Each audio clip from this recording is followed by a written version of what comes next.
loving the energy of this deck. So, Queen of Miracles.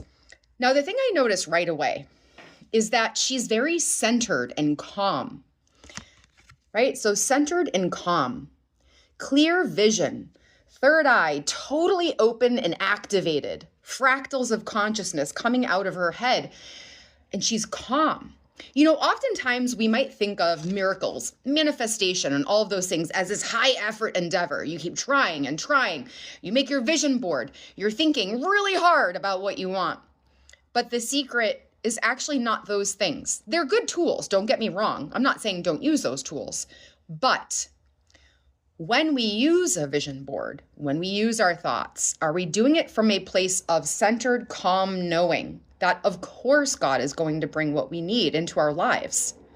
Or are we doing it from a frantic energy of like, you've hit a wall and you're trying, and you're like, what's the secret? How do I break through? And there's a lot of resistance sometimes when we do those exercises.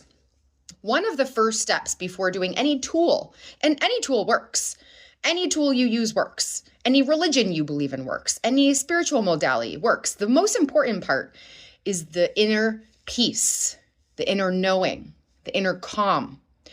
Before you make your vision board, before you ask God for a favor, and there's nothing wrong with asking God for favors, by the way, when they are centered in an inner peace and knowing.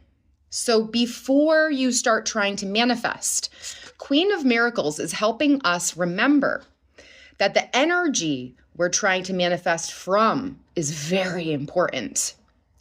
So do some sort of exercise first that helps you. Maybe you're super into the gym. Go get your workout in and do your manifestation after your workout is done.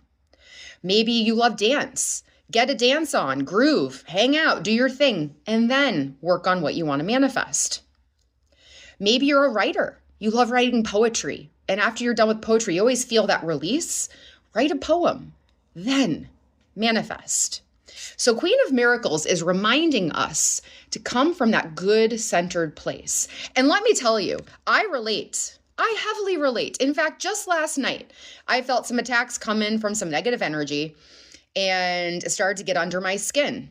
And I felt my thoughts starting to race, and I started to worry, and all of this sparky energy started coming off of me. And then I took a moment and I was like, okay, wait a minute.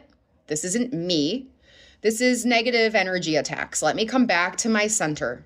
Let me calm myself. Let me come back to God, who I believe in. I think of God as El, one of his old names. And I asked my angels and God to help center me, help me bring me back.